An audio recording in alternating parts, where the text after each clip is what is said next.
Caríssimos, Evangelho de Jesus Cristo, segundo João. Naquele tempo, Jesus saiu com os discípulos para além da torrente de Cedron, onde havia um jardim, no qual entrou com os seus discípulos. Judas, o traidor, conhecia também aquele lugar, porque Jesus ia frequentemente para lá com os seus discípulos. Tomou então Judas a corte e os guardas de serviço dos pontífices e dos fariseus, e chegaram ali com lanternas, tochas e armas. Como Jesus soubesse tudo o que havia de acontecer, adiantou-se e lhes perguntou: a quem buscais? E responderam: a Jesus de Nazaré. Jesus respondeu: sou eu. Também Judas, o traidor, estava com eles. Quando lhes disse: sou eu, recuaram e caíram por terra. Perguntou-lhes ele pela segunda vez: a quem buscais? E disseram: a Jesus de Nazaré. Replicou Jesus: já vos disse que sou eu. Se és, pois, a mim que buscais, deixai ir esses. Assim cumpriu a palavra que disse: dos que me desse, não perdi nenhum. Simão Pedro, que tinha uma espada, puxou dela e feriu o servo do sumo sacerdote, cortando-lhe a orelha direita. O servo chamava-se Malco, mas Jesus disse a Pedro: enfia tua espada na bainha. Não hei de beber eu o cálice que o Pai me deu? Então a corte, o tribuno e os guardas dos judeus prenderam Jesus e o ataram. Conduziram-no primeiro a Anás, por ser sogro de Caifás, que era sumo sacerdote daquele ano. Caifás foi quem deu aos judeus o conselho: convém que um só homem morra em lugar do povo. Simão Pedro seguia Jesus e mais outro discípulo. Esse discípulo era conhecido do sumo sacerdote e entrou com Jesus no pátio da casa do sumo sacerdote. Porém, Pedro ficou de fora, à porta. Mas o discípulo, que era conhecido do sumo sacerdote, saiu e falou à porteira. E esta deixou Pedro entrar. A porteira perguntou a Pedro: não és acaso também tu dos discípulos desse homem? Respondeu Pedro: não sou. Os servos e os guardas acenderam fogo porque fazia frio e se aquecia. Com eles estavam também Pedro, de pé aquecendo-se. O sumo sacerdote indagou de cerca dos discípulos e da sua doutrina.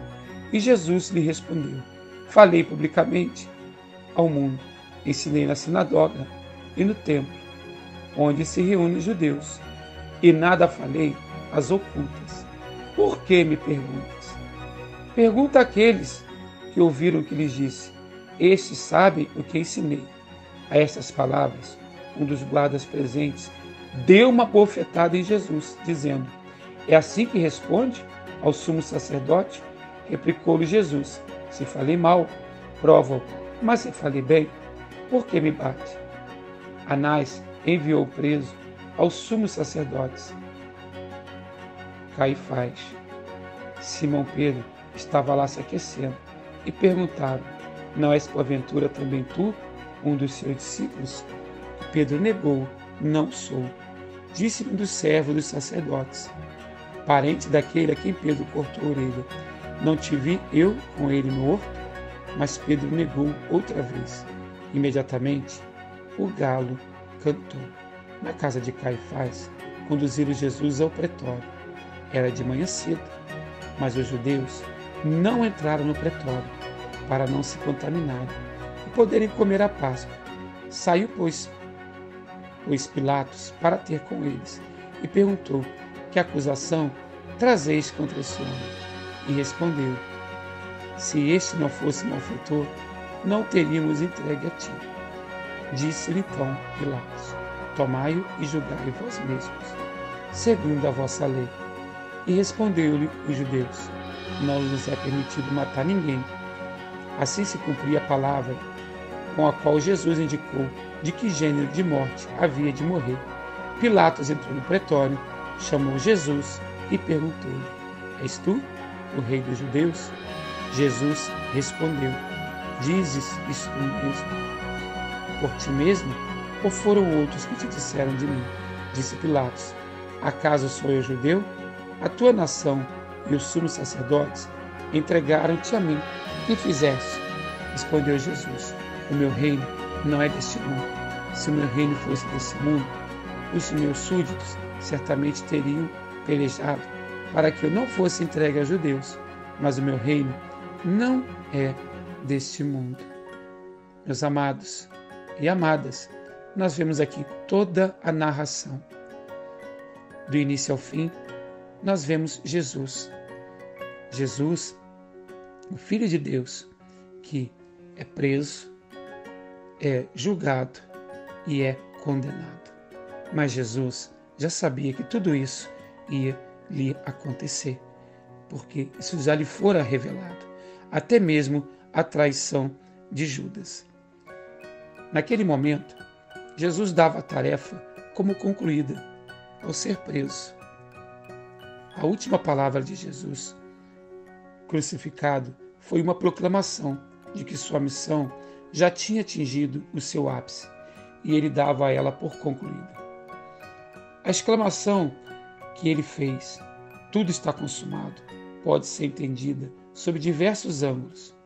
Significava que Jesus tinha sido fiel ao Pai no grau mais elevado e proclamava a encarnação. Jesus, ao se entregar naquela cruz, ele levou todos os nossos pecados. Todos. O Cordeiro, ele foi imolado naquela cruz. O Cristo se entregou. Sofreu todo tipo de blasfêmia. Cuspido, alvejado.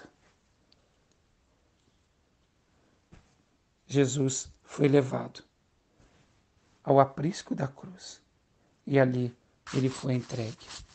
Mas até o último momento ele tentou, chegou até mesmo a dizer: Pai, se for possível, afasta esse cálice de mim. Mas já era vontade, já era revelada a Jesus que tudo isso iria acontecer, que um só iria pagar um alto preço por todos, a salvação da humanidade. E Jesus realizou essa tarefa de maneira perfeita. Meus amados e minhas amadas, um santo e abençoado dia.